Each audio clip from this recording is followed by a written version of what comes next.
Hi guys, welcome to my YouTube channel. I'm Vidhi Kapoor, your trainer for financial reporting. And in today's session, I am going to discuss about IAS 21 foreign currency transactions.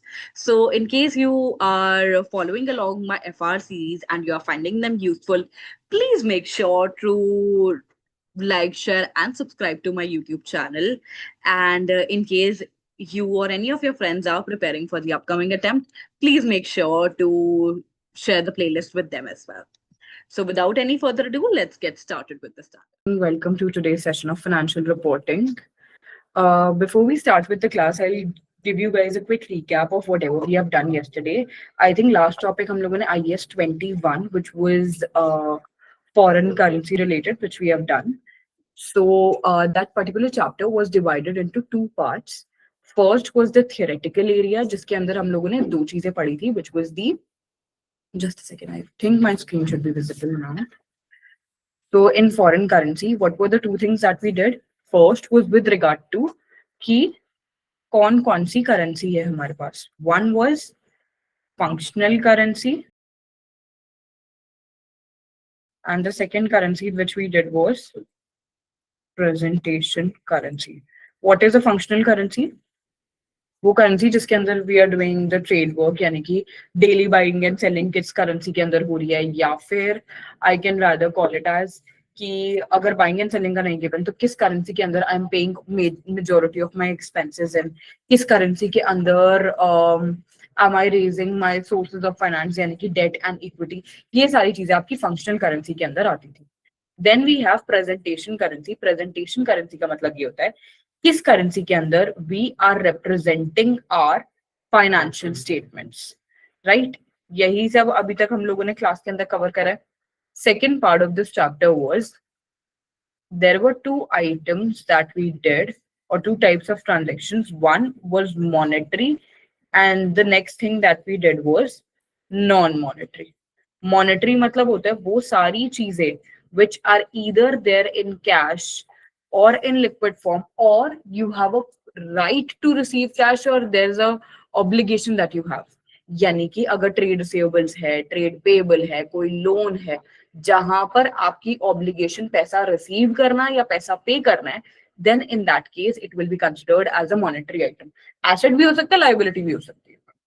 Same when it comes to non-monetary items. Non-monetary simply means that wherever I have like all those assets जो हमारे liquid नहीं है, जहां पर कोई obligation नहीं है, कुछ नहीं है, then everything will be considered under your non-monetary item itself.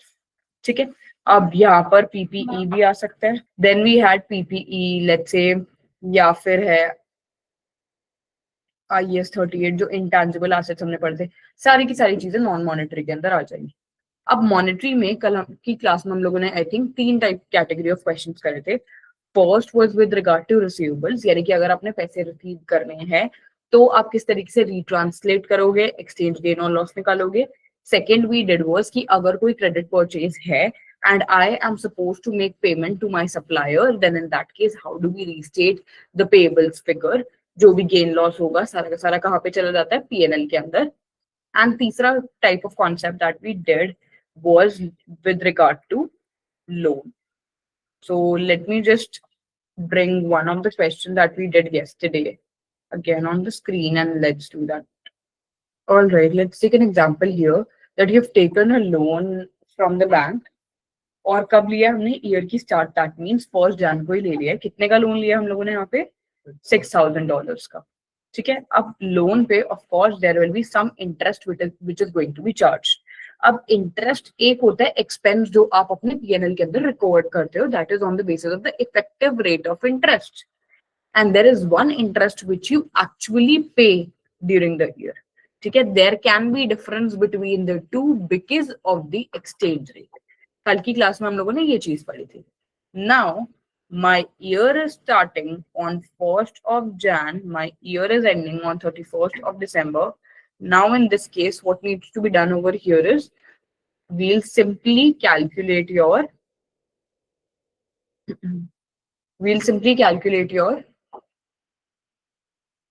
balance on 1st Jan, that means at the start of the year. ठीक है. तो हमें सबसे पहली चीज क्या चाहिए होगी, बैलेंस चाहिए होगा लोन का। ठीक है, तो मैंने आप लोगों को एक टेबल के थ्रू भी कल की क्लास के एंड में दिखाया था। ईयर की स्टार्टिंग में आपने कितने का लोन लिया, $6,000 का। ठीक है, एक्सचेंज रेट जो है 1 जन को हमारा कितने का, 90 का। तो 6,000 इंटू 90 कितना हो गया आपका अमाउंट, 540,000। कूल। अब आपके पास क्या आ जाता है, इंटरेस्ट एक्सपेंस। अब इंटरेस्ट एक्सपेंस कितने का है, 6,000 का कितने परसेंटेज था, 6%। तो कितना आ गया, $360 आया ये। ठीक है, अब इंटरेस्ट एक्सपेंसेस जो आपके एसओपीएल के अंदर जाते हैं वो हमारे किस बेसिस पे होते हैं, एवरेज रेट के बेसिस पे। और एवरेज रेट कितना है, 84। तो कितना आ जाएगा, करेक्ट, यहाँ तक okay. Now there must be some interest which I have paid. And when did I pay the interest? At the year end. That means on the last date. और last date पे आपका क्या चल रहा है rate, 80, right. तो interest हमने $360 पे करे, लेकिन रेट 80 चल रहा था व्हेन आई पेड 28,800। ठीक है, तो इसके अकॉर्डिंग आपका बैलेंस होना क्या चाहिए था, 541,440, राइट। अब बात आती है कि अगर हम लोग क्लोजिंग बैलेंस देखें एक्चुअल में, तो लोन का तो मैंने कुछ अमाउंट पे ही नहीं करे, तो लोन तो मेरा $6,000 का ही है, right. And what is the closing rate, 80। तो मेरा कितना होना चाहिए था यहाँ पर फिर, 480,000। लेकिन इसके अकॉर्डिंग कितना आ रहा है, 541। So there's a difference that you could see between these two amounts. This difference is your exchange gain or loss. तो अगर आपका अमाउंट लोन का कम हो रहा है तो वो गेन है या लॉस है आपके लिए, लोन आपके लिए ऑब्लिगेशन है, ऑब्लिगेशन कम हो रही है तो आपके लिए क्या हो जाएगा, गेन हो जाएगा। और ये कहाँ जाएगा, एसओपीएल के अंदर। और ये क्लोजिंग बैलेंस लोन का कहाँ चल जाएगा, बैलेंस शीट के अंदर। ठीक है, कितना आ रहा है, 61,440। ये क्या निकाला है मैंने, बैलेंस शीट पेपर। ओके है यहाँ तक। This is what we did for the loan part yesterday. Now I am starting off with non monetary items. Non monetary items basically कौन सी आइटम्स होगी हमारी यहाँ पर, वो सारी जो आपकी रेडिली कैश में कन्वर्ट नहीं हो सकती, जैसे PPE, intangible assets, investment property. तो वो सारी की सारी चीजें आपकी सेम यहाँ पर भी अप्लाई होंगी। सो लेट्स फर्स्ट डू, अब आपको याद होगा नॉन मॉनेटरी आइटम जैसे पीपीई हो गया, या फिर हम लोगों ने जब इन्वेस्टमेंट प्रॉपर्टी पढ़ा, इंटैंजिबल एसेट पढ़ा, याद है आपको मेजरमेंट मॉडल्स पढ़े थे, there were 2 models that we did, cost और रिवैल्यूएशन। कॉस्ट का मतलब क्या होता है कि एसेट को जितने पे आपने परचेज करा है उतने पे you are going to recognise it. Revaluation model क्या होता था कि जो भी उसकी फेयर वैल्यू या मार्केट प्राइस चल रही है उतने पे एसेट को रिकॉर्ड करना। करेक्ट, ये दो चीजें हम लोगों ने करी थी, सेम आपके नॉन मॉनेटरी में भी अप्लाई होने वाली है। So first thing that we are going to do over here is cost model. अब कॉस्ट मॉडल के अंदर let me give you a quick case.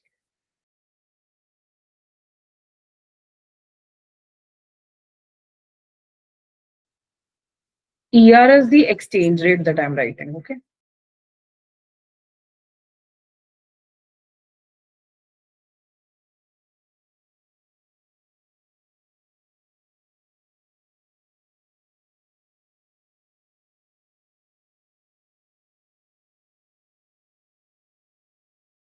Shall we start with the question now? Okay, so अब cost model में हम लोगों ने क्या चीज पढ़ी थी, the moment I am purchasing my asset, जो भी कॉस्ट ऑफ द एसेट होगी उस पे हम लोग एसेट को रिकॉग्नाइज कर लेंगे, and year on year I am going to charge depreciation. Agreed. तो यानी कि अगर करेंसी में कुछ भी चेंज आएगा, क्या मुझे इम्पैक्ट पड़ना चाहिए, मार्केट में कुछ भी चेंजेस आ रहे हैं, करेंसी में कुछ भी चेंजेस आ रहे हैं, शुड इट बॉदर मी, क्योंकि मैंने तो अपना एसेट कॉस्ट पे रिकॉर्ड कर लिया और मैं कॉस्ट के हिसाब से चलती रहूंगी, डेप्रिशिएट करती रहूंगी। So whenever it comes to cost model, आप अपने एसेट को कौन सी कॉस्ट पे रिकॉग्नाइज करते हो, इसको बोलते हैं हिस्टोरिक कॉस्ट। ठीक है। अब जब आपने हिस्टोरिक कॉस्ट पे रिकॉग्नाइज कर लिया, इसके बाद आपको कोई भी चेंजेस करने की नीड नहीं है। What will we do? Asset को रिकॉग्नाइज कितने पे करेंगे? When I am purchasing the asset, what is the journal entry that is passed? Asset increase हुआ तो asset debit to bank account, क्योंकि पैसा बाहर जा रहा है। करेक्ट। अब आपको देखा जाए, हमें एक्सचेंज रेट कब ज्यादा मैटर करता था, आप बताओ। when we were supposed to pay or something। यहाँ पर तो कुछ ऐसा है नहीं, मैंने तो एसेट खरीदा। ठीक है, तो एसेट को हम लोग किस प्राइस पे रिकॉग्नाइज करेंगे? कितने का खरीदा? $4,000 का, राइट। लेकिन $1 की वैल्यू कितनी है? 100 रुपीज, सॉरी 100 रुपीज। तो $4,000 की कितना प्राइस हो गया? 400,000 रुपीज। तो एसेट को हम लोग कितने प्राइस पे रिकॉग्नाइज कर देंगे? 400,000 पे। ठीक है, अब मेरा एसेट है 400,000 का, जिसकी लाइफ कितनी है? 10 years। तो यानी कि अब year on year your asset depreciates. तो हमें यहाँ पर क्या करना पड़ेगा? डेप्रीसिएशन चार्ज करना पड़ेगा, जिसका फॉर्मूला क्या होता है? Cost minus scrap value divided by life. Cost given है, स्क्रैप वैल्यू तो कुछ नहीं गिवन, तो 0, और लाइफ है 10 साल। तो कितना हो जाएगा हमारा डेप्रीसिएशन? 40,000 पर annum। Is this making sense so far? Now the depreciation is 40,000। तो अब क्या होगा? फर्स्ट ईयर में मैंने डेप्रीसिएशन लगाया है, कितने का लगा? 40,000 का। अब ईयर एंड पे अगर एक्सचेंज रेट चेंज भी हो रहा है तो मुझे तो कुछ फर्क पड़ेगा नहीं। क्यों? क्योंकि हम लोग कॉस्ट मॉडल यूज कर रहे हैं ना, मुझे मार्केट से फर्क पड़ता है। प्लस मेरे को एसेट की कोई पेमेंट नहीं करनी, कोई कुछ नहीं करना। So I have already recognised it in the books. ठीक है, नेक्स्ट ईयर अगेन 40,000 से डेप्रीशिएट करोगे। तो इस पॉइंट इन टाइम पे जब आप अपने एसेट को बेच रहे हो, तो आपकी कैरिंग वैल्यू कितनी बची? Can you tell me? 400,000 -40 कितना हो जाएगा? 3,20,000, 320,000 is what you are going to get over here. Correct. अब आपने अपने एसेट को बेचा है। जब आप एसेट को, मैं यहाँ पर, this was the journal entry for purchase. जब मैं एसेट को सेल करूंगी,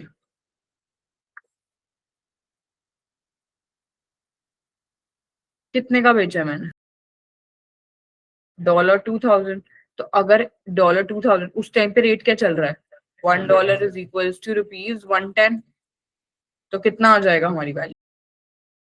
220,000 की हम लोगों ने क्या करी है? सेल करी है। और कैरिंग वैल्यू कितनी थी? 320। एसेट बुक्स में 320 का दिखा रखा है, लेकिन आपने बेचा 220 का है। तो आपको फायदा हुआ, नुकसान हुआ? लॉस हो रहा है। लॉस ऑन डिस्पोजल कितना आ जाएगा? 100,000। और ये लॉस कहाँ चला जाएगा आपका? एसओपीएल के अंदर। इतनी बात समझ आई? That's what you're supposed to do in your cost model itself. Yes. Let me know once you guys are done. All right, guys. Up till here, is it done? Any doubts? Now, next we have is revaluation model. और अब उसको start करते हैं।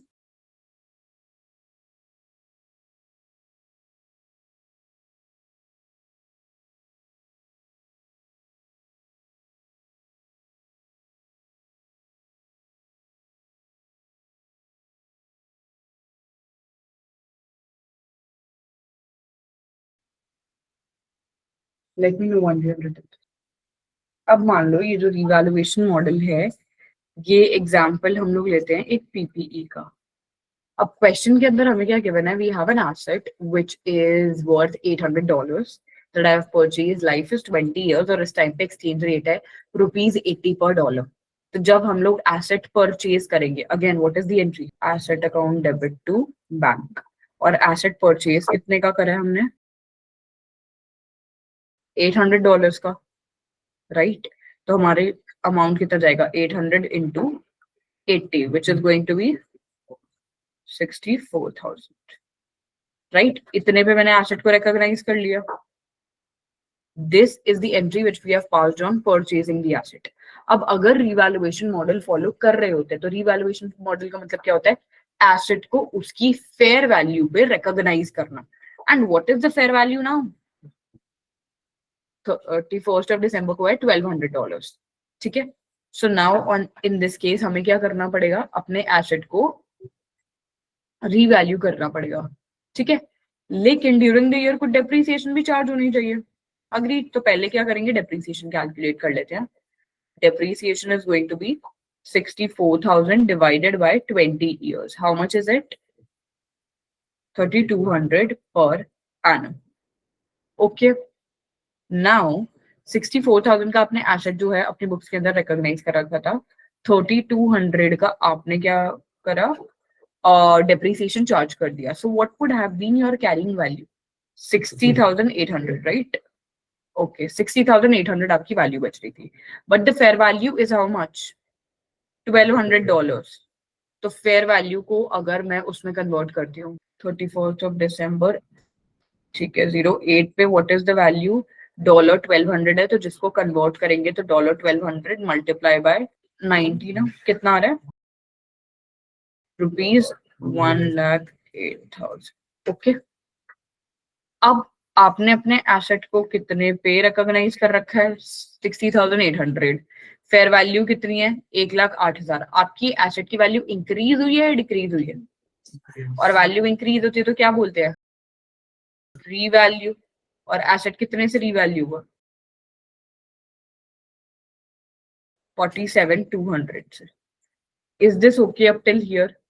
अगर आपका asset revalue होता है, that means asset की वैल्यू इंक्रीज होती है, तो एसेट अकाउंट तो क्या हो जाएगा? डेबिट. लेकिन क्रेडिट क्या होगा अभी? Revaluation surplus. बिल्कुल जी. तो अगर यहाँ पर ऑफ कोर्स हमारे पास रीवैल्यूएशन रिजर्व क्रेडिट, और यहाँ पर एक और चीज थी हमारी अक्यूमुलेटेड डेप्रिसिएशन, जो हमें खत्म करना पड़ेगा. डेप्रिसिएशन कितने का आपने पे? 3,200 का. तो अक्यूमुलेटेड डेप्रिसिएशन में कितना चल जाएगा? 3,200. हमारा रिवैल्यूएशन रिजर्व में कितना है? 47,200. तो जो भी आपका बैलेंसिंग फिगर आएगा वो कहाँ पे चला जाएगा? एसेट अकाउंट के अंदर. बैलेंसिंग फिगर कितनी है यहाँ पे हमारी? 44,000. यहाँ तक होके आप लोगों को आई रिपीट इट अगेन. याद है IAS 16 के अंदर हम लोगों ने पढ़ा था कि अगर हमारे पास डेप्रिशिएटिंग एसेट है and the value of your asset is increasing और डिक्रीजिंग, जो भी केस है, तो उस पॉइंट इन टाइम पे जो भी हमने आज तक डेप्रिसिएशन चार्ज करा था उसको रीसेट टू नील करते थे. तो 3,200 का चार्ज कर रखा था तो उसको रीसेट टू नील करेंगे तो डेबिट कर देंगे 3200 से. राइट. तो उतने से डेबिट करा, whatever remains your balancing goes to your asset account. That's what we have done. यहां तक ओके. अब मैं एक और सिमिलर कैटेगरी ऑफ केस दे रही हूँ कि अगर नॉन डेप्रिशिएटिंग एसेट होता तो क्या करा. इस क्वेश्चन को सिर्फ इतना ही करूँ, आगे में पूरा पॉइंट्स में आएगा आपका.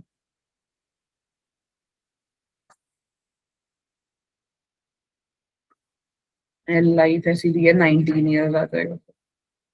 ठीक है. ठीक है जी. एक क्वेश्चन और देते हैं आप लोग को.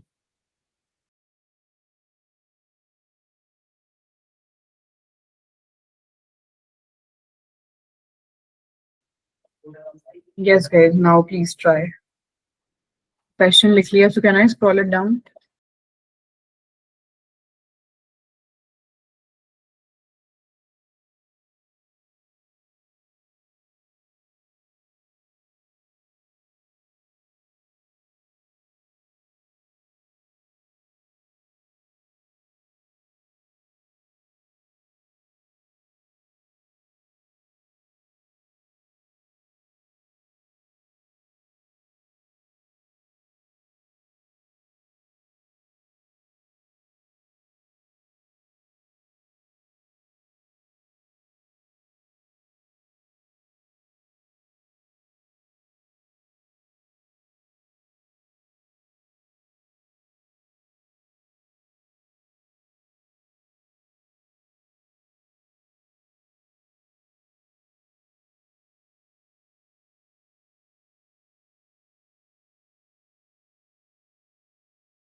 Can you discuss question?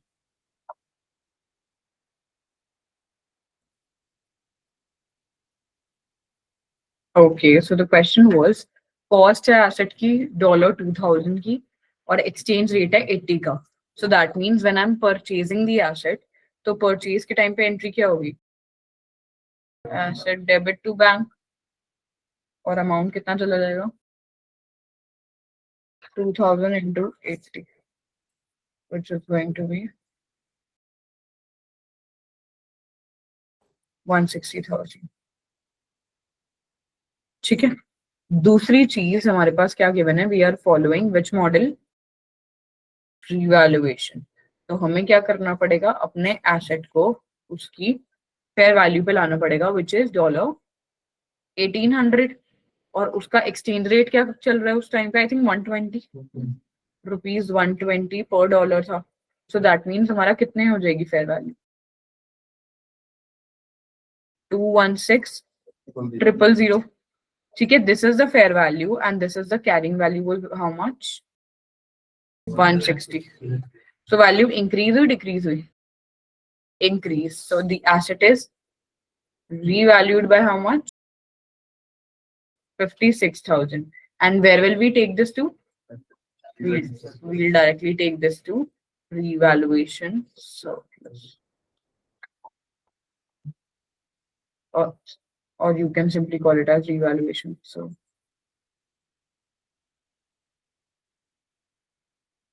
okay, यहाँ तक. Now officially this chapter is over. I'll just give you a glimpse of whatever we have done so far. ठीक है. तो समरी क्या है? पहली चीज हमारी मॉनेटरी आइटम्स क्या होती है? मॉनेटरी आइटम्स वो होती हैं जो या तो मेरी कैश में है, like cash I am either going to receive it और I am going to make a payment for it. ठीक है. देन अब हम लोग क्या करेंगे? जिस पॉइंट इन टाइम पे there is a credit sale और क्रेडिट परचेज मेड, तो हम लोग क्या करते थे? उतने एक्सचेंज रेट पे लेकर आते थे at the date of transaction. Right. जिस दिन फॉर एग्जाम्पल अगर मैंने 1 Jan को क्रेडिट सेल्स करी है, तो 1 Jan को जो भी रेट चल रहा होगा उतने पे लेकर आएंगे. अगर मान लो मैंने 1 March को बेचा है एसेट, तो 1 March को जो भी रेट चल रहा होगा उतने पे रिकॉग्नाइज करते थे. ठीक है. तो पहली जो आपकी ट्रांजेक्शन होगी, जो ट्रांजेक्शन डेट पे एक्सचेंज रेट होगा उतने पे होगी. ठीक है. देन हम लोग क्या करते थे? रीट्रांसलेट करते थे. अगर हमारा by any chance year end, that means reporting date बीच में आ जाती थी, तो क्या करते थे? रिपोर्टिंग डेट पे जो भी रेट चल रहा होता था उतने पे we use to retranslate it. Right. And final चीज, अब आपके पास जब भी डेट ऑफ पेमेंट है या डेट ऑफ रिसीट है, जब भी पैसा आ रहा है या पैसा पे कर रहे हो, उस पॉइंट इन टाइम पे अगर कोई भी एक्सचेंज गेन लॉस होता था तो वो भी हमारा पीएनएल के अंदर चार्ज होता था. This is what we have studied for monetary items. Right. Non monetary में क्या चीज सीखी हम लोगों ने? कि यहाँ पर हमारे पास 2 टाइप के मॉडल हो सकते हैं, कॉस्ट या रिवैल्यूएशन. अगर कॉस्ट मॉडल है तो हम लोग क्या करेंगे? एसेट को जो भी जिस टाइम पे हमने परचेज करा है, जो भी एक्सचेंज रेट चल रहा होगा उतने पे रिकॉग्नाइज करो और उसको डेप्रिशिएट करते रहो उसी करेंसी पे ही till the date of disposal.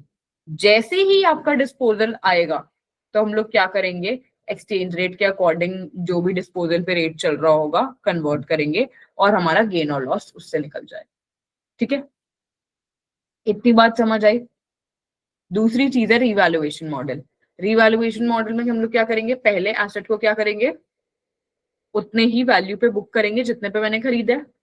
Year on year revaluation करेंगे. जैसे ही रिवैल्यूएशन हो रहा है तो हम लोग डेट ऑफ रिवैल्यूएशन पे हम लोग उसको कन्वर्ट कर देंगे, कंपेयर करेंगे और जो भी आपका अकाउंटिंग स्टैंडर्ड फॉलो हो रहा है, जैसे मैंने एग्जांपल दिया था IAS 16 का, तो वही आप फॉलो करो.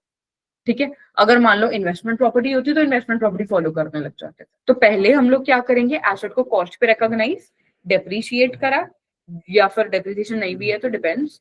फिर उसके बाद जो फेयर वैल्यू है उसमें कन्वर्ट करोगे, कंपेयर करोगे. अगर एसेट की वैल्यू इंक्रीज हो रही है और IAS 16 है तो रिवैल्यूएशन सर्विस.